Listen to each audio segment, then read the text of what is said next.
Bonjour à tous et bienvenue sur Good Vibes, l'émission des thérapies énergétiques. Je suis Marion Boursier, lithothérapeute, thérapeute énergétique et psychopraticienne.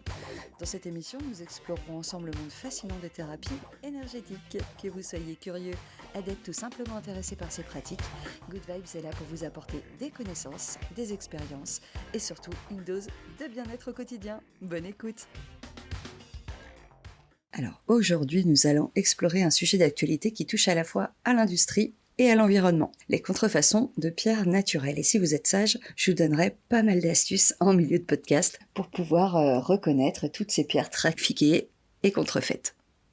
Tout d'abord, si on examine les enjeux économiques qui sont liés à la contrefaçon des pierres naturelles, on se rend compte que ces faux produits ont un impact direct sur les entreprises du secteur, qui voient quand même leur vente diminuer, leur réputation largement ternie et que finalement les pertes financières sont plutôt considérables car ces fameux contrefacteurs vendent des produits à bas prix tout en profitant de la notoriété des marques qui sont légitimes.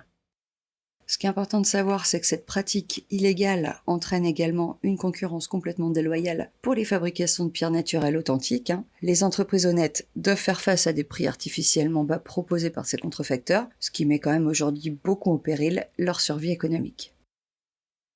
Passons maintenant aux conséquences environnementales des contrefaçons de pierres naturelles. Alors, là je vais me faire plaisir puisque la production de ces faux matériaux aujourd'hui nécessite souvent l'utilisation de produits chimiques qui sont complètement nocifs pour l'environnement. Donc dans un monde où on nous parle d'écologie, d'électrique, forcément, là la planète dérouille un petit peu. De plus, les méthodes de fabrication ne respectent généralement pas les normes de durabilité et de protection de l'environnement.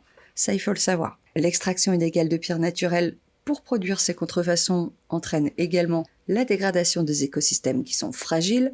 On a même certaines régions du monde qui sont particulièrement touchées par ce phénomène. Ceux qui voyagent le savent, ce qui a forcément un impact néfaste sur la biodiversité et les communautés locales.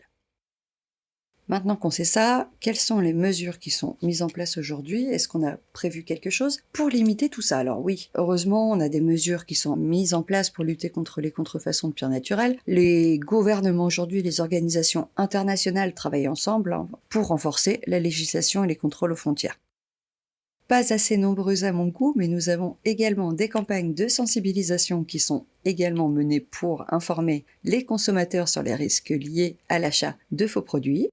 Et on a l'industrie elle-même qui s'organise pour combattre ce fléau. On peut même appeler ça comme ça. Les fabricants de pierres naturelles aujourd'hui collaborent avec des laboratoires spécialisés dans l'identification des contrefaçons afin d'améliorer la détection des produits frauduleux. Vous l'aurez compris, il est essentiel de rappeler que cette pratique illégale a des conséquences économiques et environnementales importantes. Il est donc primordial que tous les acteurs concernés continuent à travailler ensemble pour mettre un terme à cette activité frauduleuse. C'est important d'ailleurs de souligner qu'en tant que consommateurs, nous avons quand même un rôle à jouer en choisissant des produits authentiques et en nous informant sur les risques liés aux contrefaçons. On va rentrer dans la partie où, encore une fois, dans ce podcast, je vais me faire extrêmement plaisir. Comment reconnaître les contrefaçons? Alors sachez que c'est une question qui m'est posée 10 fois par jour sur mon groupe Facebook, qui s'appelle d'ailleurs Lithothérapie, Passion et Conseil, pour ceux qui auraient envie de nous rejoindre. Voilà, donc c'est un groupe très bienveillant où chacun demande quotidiennement à faire identifier ses pierres. Alors c'est très intéressant parce qu'on a quand même aussi pas mal de très bons professionnels sur ce groupe et on échange vraiment de façon très positive, très constructive. Et cette question est quotidienne. Aujourd'hui, je vais vous aider à reconnaître les contrefaçons. Alors en numéro 1, on a l'apparence visuelle. Donc souvent, même si ça fait partie de la nature, les contrefaçons présentent des imperfections qui sont évidentes, comme des inclusions ou des fissures complètement inhabituelles. Je vais vous donner un exemple. Par exemple, quand on a des petites bulles d'air, telles que celles qui sont dans nos verres de cuisine, bien rondes, ça par exemple, souvent, ça dénote que la pierre est en verre. Attention au manque d'inclusion totale, la pierre trop belle, trop lisse, sans aucun défaut, c'est pas forcément très très naturel. Par exemple, la turquoise naturelle, elle présente parfois des petites inclusions de pyrite, et ça, c'est très très bon signe. On a les couleurs qui peuvent sembler complètement artificielles ou beaucoup trop vives par rapport aux couleurs qui sont naturelles des pierres authentiques. Méfiez-vous par exemple des couleurs qui vont être complètement flashy, le bleu électrique, le rose vif, le violet indigo, le vert pomme. On a pu observer ces couleurs sur des agates, mais on a souvent des quartz qui sont trafiqués, qui présentent également une gamme de couleurs qui sont peu naturelles. D'ailleurs, méfiance accrue pour les minéraux qui sont opaques, avec une couleur qui est bien trop unie, nette, complètement homogène, qui peut vraiment souvent cacher un traitement de surface. Observez bien vos pierres quand vous les achetez. Faut pas oublier que souvent, la pierre présente des traces de son passage, de sa formation sur notre planète. Donc, une pierre sans la moindre fissure, sans la moindre inclusion, le moindre clivage, une forme parfaite, c'est souvent recherché pour la joaillerie, mais c'est plutôt rare à trouver. Faites attention aussi à la texture, à la sensation au toucher de votre pierre. En fait, les contrefaçons souvent ont une texture lisse et très très uniforme, contrairement aux pierres naturelles qui ont souvent quelques petites irrégularités et une surface rugueuse. Et d'ailleurs, il n'y a pas besoin d'être fortement averti pour voir que certaines fausses pierres peuvent sembler trop légères aussi ou trop lourdes par rapport à leur taille. Après, bien sûr, vous avez l'évaluation professionnelle. Le mieux, c'est quand même de faire appel à un expert en gémologie pour évaluer la pierre. C'est quand même le moyen le plus sûr de déterminer son authenticité. Ces experts qui sont appelés gémologues utilisent des outils spécialisés pour analyser les caractéristiques physiques et chimiques des pierres. Sachez que les laboratoires d'analyse gémologique peuvent également effectuer des tests avancés pour confirmer l'authenticité d'une pierre. Malheureusement, je vais en décevoir plus d'un, mais le prix compte aussi. On ne peut pas acheter un bracelet de pierre à l'aéroport 2 € et que les pierres soient authentiques. En fait, si le prix d'une pierre semble vraiment trop beau pour être vrai, ça peut simplement être un signe évident qu'il s'agit d'une contrefaçon. Le but, c'est de vendre et les contrefacteurs proposent souvent des prix beaucoup plus bas que ceux du marché pour justement attirer les acheteurs. Autre point, la provenance. Il est hyper important quand vous allez acheter des pierres de questionner votre vendeur sur la provenance. D'ailleurs, c'est super simple, les pierres naturelles ont généralement une provenance qui est clairement indiquée, tandis que les contrefaçons peuvent manquer d'informations ou présenter des détails qui sont bien flous. Alors si vous avez des doutes sur la provenance d'une pierre, il est fortement préférable de demander des certificats d'authenticité ou de rechercher simplement des revendeurs qui sont réputés sur leur secteur. Alors bon, forcément, le certificat d'authenticité fait débat, mais bon, pour le coup, en général, ça engage quand même pas mal le vendeur. Alors il est important que vous notiez que ces signes ne sont pas infaillibles et qu'il est toujours préférable de consulter un expert, gémologue, laboratoire ou un très bon lithothérapeute passionné si vous avez des doutes sur l'authenticité d'une pierre. Je le répète, mais en étant vigilant tous et en faisant preuve de prudence lors de l'achat de pierres naturelles, on peut tous contribuer à la lutte contre les contrefaçons. D'ailleurs, il y a quelque chose qui me vient en tête, puisque ça m'est revenu d'un ami. Je fais un avis au Globetrotter, puisque l'attention est plutôt de mise en fait en voyage. Dans certains pays, en fait, il est très courant qu'on vous fasse miroiter une énorme affaire ou un retour sur investissement hyper important pour l'achat d'une très belle pierre fine. Gardez en tête que si les pierres peuvent être de bons investissements sur le long terme, c'est certain, on est loin quand même des spéculations boursières. Sachez qu'une pierre ne va pas tripler de valeur en quelques mois. Gardez toujours en tête que si la personne qui vous la vend a ce discours, je pense qu'il la garderait pour lui. Sachez que ce n'est pas parce que vous êtes dans le pays producteur de la pierre de vos rêves que vous allez en trouver des forcément vraies, des forcément naturelles et de très bonne qualité à un prix raisonnable. Maintenant, on va faire un tour d'horizon des pierres qui ont été contrefaites, trafiquées, comment vraiment bien les reconnaître, mais au cas par cas. Allez, on commence par la turquoise, la star des pierres falsifiées, la reine des moches. C'est super compliqué de trouver de la vraie turquoise, parce que la fausse, on la trouve sur internet, sur les salons, les boutiques. Là, pour le coup, personne n'a de pitié. Donc, comment fait-on pour reconnaître une vraie turquoise? Alors déjà, une petite base, sur la fausse, vous pourrez remarquer des toutes petites veines gris foncé réparties de manière super homogène sur toute la surface de la pierre. Et avec une loupe, en fait, vous pourrez observer des petits points bleus plus foncés sur la surface qui sont caractéristiques des turquoises de synthèse. Une vraie turquoise ne va pas du tout avoir une apparence homogène, elle va même presque avoir des creux, des cratères, voilà, ça n'a rien du tout d'homogène. Top 2, le lapis-lazuli. Alors, le lapis-lazuli qui est également une pierre très régulièrement copiée et synthétisée. Alors là, on va avoir besoin d'un expert et d'une balance hydrostatique pour révéler ce type de synthèse. Pour le coup, il y aura peut-être un peu le poids qui va pouvoir vous orienter, mais c'est très très difficile à reconnaître. Alors j'ai un ami qui m'a donné Une petite astuce, un ami gémologue m'a dit que quand il allait dans les magasins ou sur les salons, il prenait un petit chiffon et puis il frottait la pierre. Et c'est vrai que parfois, elle déteint sur le chiffon. Alors, autant vous dire que si elle déteint, forcément, c'est une contrefaçon. Il y a quand même des petites astuces au niveau de la couleur, hein, du temps où un faux lapis-lazuli va être bleu foncé, très lisse. Le vrai lapis-lazuli va quand même présenter des traces blanches de calcite ou d'autres types d'inclusions qui vont quand même prouver sa qualité extra. Alors certains le savent, mais je le reprécise dans ce podcast, je ne supporte pas les bracelets 7 chakras vendus 5 ou 6 euros que l'on peut croiser sur Internet. Pourquoi je vous dis ça? Parce que déjà c'est important d'arrêter d'acheter ça, qu'il n'y a aucune propriété énergétique intéressante dans ce type de bracelet et qu'en plus c'est du plastique. Pourquoi j'insiste là-dessus? Puisque on a sur ces bracelets de l'ambre. Alors je mets des petites guillemets sur l'ambre reconstituée avec de la poussière d'ambre qui est fondue pour recréer des pierres sous différentes formes. Ce qui est important de savoir, c'est que l'ambre, c'est une pierre qui est relativement onéreuse. Un prix qui est bas est forcément révélateur d'une manipulation ou d'une fausse pierre. Preuve de l'ambre reconstituée, on a finalement souvent, d'ailleurs ça fait partie des questions que vous me posez régulièrement également, des petites paillettes qui sont bien visibles dans les petites billes d'ambre. Dans ces cas-là, effectivement, ce sont des fausses. Je vais rentrer dans la partie méga gore du podcast.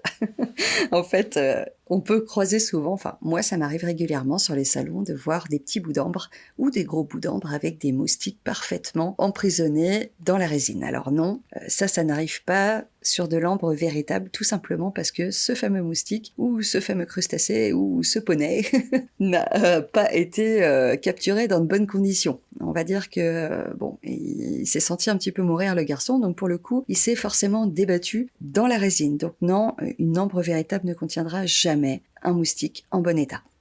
Ensuite, on a la malachite. Alors, c'est une des stars aussi, malheureusement, de la contrefaçon. Nous avons souvent de la malachite, ce qu'on appelle composite. C'est un puzzle avec plein de bouts de malachite. Donc ça, c'est le plus fréquemment rencontré avec cette pierre. La meilleure manière de différencier une malachite naturelle d'un composite est de les observer. En fait, naturellement, la malachite va présenter des vagues homogènes, continues, tandis que la malachite composite va présenter un aspect mosaïque. Ça, vous allez voir, c'est pas, les dessins sont embriqués les uns dans les autres et c'est absolument moche. Donc ça, on va la retrouver sur des pièces de taille très importante, des sphères, des pointes. Et pour la reconnaître, vous observez les dessins de la pierre. Ces derniers ne doivent absolument pas être coupés symétriquement et à plusieurs reprises. Ensuite, on a la pierre de soleil dite Goldstone. Alors, celle-ci, vous faites la comparaison avec une vraie pierre de soleil, vous ne pourrez jamais les confondre. La particularité de la fausse Goldstone, c'est l'association d'oxyde de cuivre qui permet de créer avec le verre des paillettes imitant grossièrement l'effet de la vraie pierre de soleil. Alors c'est vraiment grossier, parce que là pour le coup son aspect il est complètement brun, les paillettes sont réparties de manière uniforme, c'est répandu mais moche. La vraie héliolite, la vraie pierre de soleil pour le coup est blanche et orange, qui fait un petit peu nuage, des taches orange, avec effectivement des paillettes naturelles, mais ça n'a absolument rien à voir. On a un gros débat dans la lithosphère, ça va être les quartz. Le faux quartz, alors rassurez-vous, souvent, ces imitations ne concernent vraiment que les grosses pièces, et pas les pierres roulées ou les galets. En général, quand vous commandez du quartz en galet, il y a peu de chances qu'il soit faux. En revanche, sur les grosses pièces, effectivement, on va reconnaître des aspects qui sont un peu trop nets, des prix qui sont très bas, bien en deçà du marché. Souvent, c'est du verre qui est vendu comme des sphères de cristal ou de roche. Attention également avec l'opalite, puisqu'elle est complètement différente de l'opale. L'opale, c'est une pierre qui se forme naturellement, qui est bien coûteuse, et c'est assez difficile de s'en procurer des vraiment belles. Aujourd'hui, on voit de l'opalite partout. Ça, c'est totalement créé par l'homme. D'ailleurs, tiens, je vous parlais d'ambre tout à l'heure, mais je vous ai pas donné les quelques astuces pour réussir à bien voir si c'est du vrai ou du faux. Alors, il y a plusieurs tests pour ça. Il y a déjà un premier test avec une lampe ultraviolette. En fait, si votre lampe produit une fluorescence bleue ou verte, il y a quand même de fortes chances que vous ayez une vraie ambre entre les doigts. J'ai un deuxième test à vous proposer, donc c'est le test de l'eau, tout simplement. Vous mettez votre ambre dans une dose de sel et 2 doses d'eau. Si jamais elle flotte, c'est généralement que c'est une vraie. Il y a d'autres tests qui existent, mais qui risquent d'abîmer votre pierre, donc attention, puisque c'est irrémédiable. Vous pouvez placer une aiguille qui est chauffée à blanc vraiment sur l'ambre. Une pièce véritable va dégager en fait une odeur de résine de pin, et l'aiguille va laisser une marque blanche, ce qui effrite l'ambre et le copal. A l'inverse, une pièce qui va être en plastique va dégager une odeur âcre, et l'aiguille va laisser une marque noire qui va coller au point de chauffe. Ensuite, on a l'obsidienne bleue. Alors, ces dernières années, on voit de l'obsidienne bleue partout, qui a fait son apparition sur le marché des minéraux. Sachez que malgré sa couleur attrayante et ses incroyables vertus vantées, finalement, elle s'avère être du verre de création totalement humaine. Comment on peut expliquer un tel engouement pour cette pierre? Tout simplement parce qu'il y a des techniques de vente qui sont reconnues de tous, hein. Vous alliez ça avec des propriétés énergétiques de guérison tous azimuts et vous touchez l'émotion du public et c'est parti, vous avez une pierre qui fait des millions d'euros. C'est tout simplement une superbe invention marketing, alors attention aux nombreux sites qui proposent encore la vente de cette pierre artificielle sans en mentionner son origine, hein, bien sûr, et puis vous oubliez pas non plus sa petite copine, l'obsidienne verte, qui est également un verre industriel. Allez, on va passer au dossier citrine alias améthyste chauffée. Voilà, donc ça, c'est un des cas les plus répandus également dans la contrefaçon, hein. Il faut savoir qu'on en trouve partout et généralement, la plupart des citrines que vous trouverez seront malheureusement des améthystes chauffés. Ouais, je vous dis ça parce que finalement, je pense que c'est, la pierre qui ramène, le plus d'argent aux contrefacteurs. Alors je vous explique tout. En fait, une améthyste qui est chauffée dans un four va améliorer sa couleur violette à une température de 250 degrés. Donc quand vous voyez une améthyste qui est très très très violette, un violet profond, je ne dis pas qu'elle est fausse, je dis que ça se peut, et il faut faire vérifier qu'elle n'ait pas été chauffée à 250 degrés. Ensuite, à 450 degrés, elle va prendre une couleur jaune doré. Voilà, donc le jaune doré citrine, hein, clairement, puisque c'est à s'y méprendre. Et puis, vous pouvez très bien avoir de la citrine un peu verte à 650 degrés. Voilà, donc la version jaune, je vous disais, est appelée citrine, alors que la version verte se fait passer pour une prasiolite. Donc ces deux pierres, quant à elles, elles existent vraiment à l'état naturel, mais elles sont plus rares et beaucoup plus chères que l'améthyste. Vous allez reconnaître une fausse citrine puisqu'elle va présenter en fait une couleur de miel doré avec des zones de couleur qui vont être très très marquées. La vraie citrine, elle va avoir une couleur beaucoup plus douce, beaucoup plus homogène, elle va tirer parfois même vers le brun et elle va présenter une belle clarté. Quant à la prasiolite, en fait, elle existe également à l'état naturel, mais elle est tellement rare qu'il est même actuellement considéré que toutes les prasiolites disponibles sur le marché des minéraux sont des améthystes chauffés. Ensuite, on a le petit cousin cuivré de l'œil de tigre, l'œil de taureau, qui va également être appelé œil de tigre rouge ou œil de bœuf. Lui, en l'occurrence, il est chauffé à basse température pour faire apparaître des couleurs rouges cuivrées. Après, il en existe quelques-uns, quand même, œil de tigre au ton cuivré dans la nature, qui vont être chauffés naturellement par le soleil, mais c'est pareil, il va être considéré que la quasi-totalité des œils de taureau actuellement en vente sont malheureusement chauffés. Je vais finir avec celle au dépôt métallique, hein. C'est vrai que je pourrais parler des heures et des heures de toutes les variétés qui sont malheureusement des contrefaçons. Pour le coup, là, je vais vous parler de celles qui ont des dépôts métalliques qui sont effectués en fait par électrolyse, qui va changer la couleur, l'aspect général d'une pierre. C'est très marketing, hein, c'est très commercial, c'est magnifique, il y a des reflets métalliques irisés sur toute la surface de la pierre, ça se fait souvent avec le quartz d'ailleurs, et on leur donne aussi des vertus commerciales qui sont incroyables, évidemment ça va vous guérir dans tous les sens, c'est pas le cas. L'avantage, c'est que c'est un procédé qui est totalement facile à reconnaître, mais le traitement n'est bien sûr pas toujours précisé. Dans la famille Peyton Electrolyse, on retrouve grand-papa le quartz Aquaora, hein, qui présente un beau bleu clair avec des reflets irisés très typiques. On retrouve également des cristaux titane qui ont la surface à l'aspect métallique. Et ces cristaux, bien sûr, sont vendus à des prix beaucoup plus élevés que les cristaux naturels de quartz. On a les topazes aussi qui subissent parfois ce traitement, qui sont vendus d'ailleurs sous l'appellation de topaz arc-en-ciel ou topaz mystique. Et dans la famille Je me suis loupée, on retrouve aussi les géodes améthystes appelées améthyste aura, les agates, agates arc-en-ciel, les chalcédoines arc-en-ciel et toutes les autres pierres pas forcément faciles à reconnaître sous le dépôt. D'ailleurs, petite astuce, dès que vous avez un nom aura, ange, mystique, c'est souvent révélateur de ce traitement. Je vais m'arrêter là pour cette partie-là. Je vous ferai un podcast d'ailleurs, j'y pense, discutant, sur toutes les fausses appellations des pierres et qui vous aidera aussi à les reconnaître en magasin et qui vous empêchera de faire des bêtises. C'est la fin de ce podcast de 20 minutes pour aujourd'hui. J'espère que vous l'avez apprécié, que vous avez appris plein de choses. Bien évidemment, si vous avez des questions, vous n'hésitez pas à me les poser. Comme d'habitude, ce podcast est disponible sur toutes les plateformes d'écoute. N'hésitez pas à l'écouter, le réécouter et le partager à vos amis. En attendant le prochain podcast, je vous souhaite une très bonne journée et des good vibes.